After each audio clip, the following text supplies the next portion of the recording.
देखिए, बहुत ही ध्यान से सुनिएगा जो मैं बता रहा हूँ, क्योंकि सब कुछ आने के बावजूद भी आप फ़ेल हो सकते हैं और आपको यकीन नहीं आया कि हम फ़ेल कैसे हो गए। आप एक हज़ार बार मिलाएँगे तो आपको लगेगा कि एक बार आपका आंसर सही है, लेकिन आपका आंसर गलत होगा। कहाँ पे गलत होगा?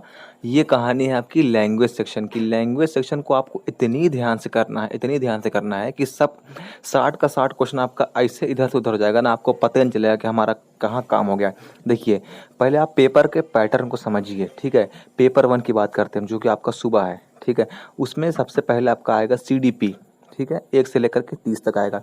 उसके बाद आपका आ जाएगा ईवीएस आ जाएगा, है ना?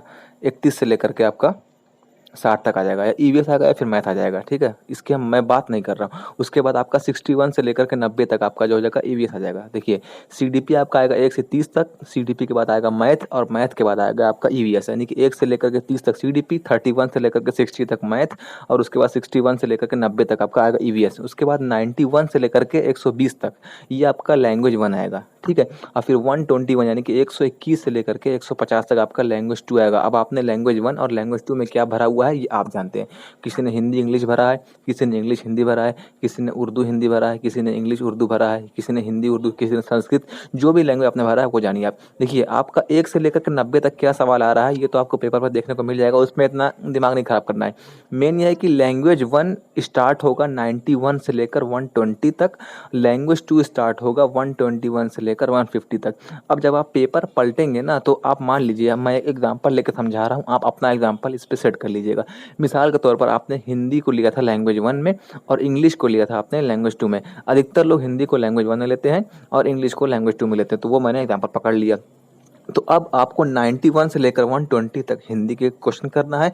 121 यानी कि 121 से लेकर के आपको 150 तक का सवाल जो है वो अंग्रेजी वाला यानी कि इंग्लिश वाला करना है, ठीक है? तो अब जब आप पेपरवा पलटेंगे ना तो हो सकता है कि आपको 91 से लेकर के 120 तक क्वेश्चन आपको इंग्लिश में दिख जाए। तो जानते हैं क्या करना है वहाँ पे?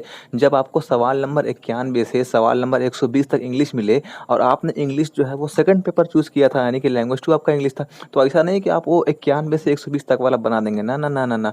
वो 91 से 120 तक वाला वो लोग बनाएँगे जिन्होंने लैंग्वेज 1 में इंग्लिश को लिया है।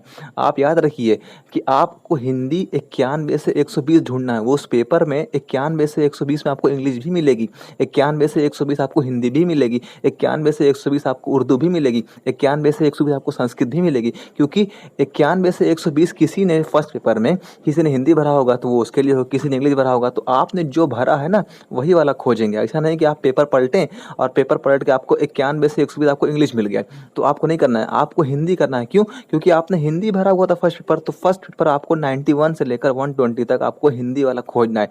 उसके बाद 121 से लेकर 150 तक आपको फिर खोजना है इंग्लिश वाला है, ठीक है? आप ये बात अपने दिमाग में घुसा लीजिए कि 121 से लेकर 150 तक आपको इंग्लिश करना है और 91 से लेकर 120 तक आपको जो है हिंदी करना है। क्यों? क्योंकि आपकी फर्स्ट पेपर जो रहेगा वो आपका हिंदी रहेगा और सेकंड पेपर आपका जो इंग्लिश था। अब आपका मान लीजिए कि फर्स्ट पेपर कोई और है और सेकंड पेपर कोई और है, तो कोई भी आपका फर्स्ट पेपर हो, आपको कोई भी सेकंड पेपर हो, फर्स्ट पेपर की लैंग्वेज को 91 नंबर से लेकर 120 नंबर तक करना है और आपका 121 नंबर से लेकर 150 यानी कि 121 से लेकर 150 तक वाले को लैंग्वेज 2 में आप करना है, ठीक है? ये बात हो गई। दूसरी बात और है कि तुक्का मारने का, जब आपको कुछ समझे में ना आए कि तुक्का मारें क्या करें, जैसे कि जो सवाल आपका कंटेंट वाला रहता है वो तो याद करने से बन जाता है। मान लीजिए कि ईवीएस में कुछ क्वेश्चन आ रहा है तो वो आप याद है, अगर नहीं याद है तो ठीक है, अगर याद है तो बन जाता है। उसमें आप तुक्का लगाने में क्या है, दिमाग लगाएंगे, अगर ठोक ठाक दिए, अगर एक आध ठोक गोली याद दिए, बन गया तो बन गया। लेकिन कुछ क्वेश्चन जो पेडागॉजी का आता है, जो क्वेश्चन बहुत लंबा लंबा रहता है ना, मतलब कि लंबा लंबा स्टेटमेंट रहता है, कुछ ना समझ में आया तो सबसे आप देखिए कि सबसे बड़ी लेंथ किस आंसर की है। 4 ऑप्शन रहेगा आपका ए बी सी डी, ठीक है? तो उस पर देखिए कौन ऑप्शन सबसे ज़्यादा लंबा है, ठीक है? जो सबसे ज़्यादा इसमें लिखा होगा उसी को आप आँख मूंद के जो है मार के चले आइएगा। छोड़ने से अच्छा है लगा दीजिए। अधिकतर केस में ये होता है कि जो सबसे लंबा ऑप्शन होता है वही आपका सही आंसर हो जाता है, तो उसी को आप गुजा दीजिएगा। ये हो गई। अब तीसरी और बहुत ही इंपॉर्टेंट बात है। अब मैं इसमें 100% श्योर नहीं हूँ कि ये इस बार होने वाला है कि नहीं होने वाला है, लेकिन फिर भी जिस तरीके से सीटेट खेल कर रहा है उस पर आपको ध्यान देने की ज़रूरत है। पिछली बार क्या हुआ था, जब पेपर आपका ऑनलाइन हुआ था फरवरी में, दिसंबर में, जनवरी में, फरवरी में, तो उसमें क्या हुआ था कि 4 ऑप्शन दिया गया था उसमें। जैसे कि मान लीजिए क्वेश्चन में बताऊँ कि 1857 क्रांति कहाँ से शुरू हुई थी? लखनऊ, मेरठ, आपका फिर दिल्ली, आगरा। तो इसका ऑप्शन मेरठ सही है, सेकंड ऑप्शन सही है।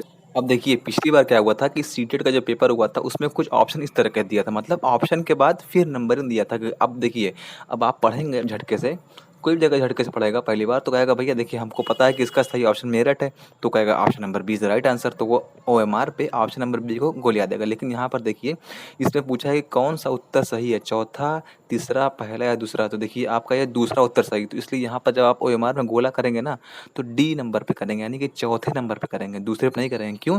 क्योंकि अगर जो ये नीचे वाला पार्ट दिया हुआ है ना कौन सा उत्तर सही, अगर ये ना दिया होता, सिर्फ ऊपर वाला दिया होता कि 18 गांधी कहाँ शुरू हुई थी, लखनऊ, मेरठ, दिल्ली, आगरा, तो आप बी लगाते। लेकिन यहाँ पर इन्होंने ऑप्शन को ऊपर नीचे ही करके रख दिया है कि इसमें से कौन सा ऑप्शन सही है। तो अगर आपको इसका ऑप्शन मेरठ लगाना है तो बी पर नहीं आपको टिक करना है, आपको टिक करना है किस पे, डी पर टिक करना है। जब आप डी पर टिक करेंगे ना तब आपका एक नंबर बनेगा। लेकिन अगर आप बी पे टिक कर देंगे ना उसका मतलब है कि दिल्ली। अगर आप बी पे गोला करते हैं इसका मतलब हो गया दिल्ली। अगर आप ए पे गोला करते हैं इसका मतलब हो गया आगरा।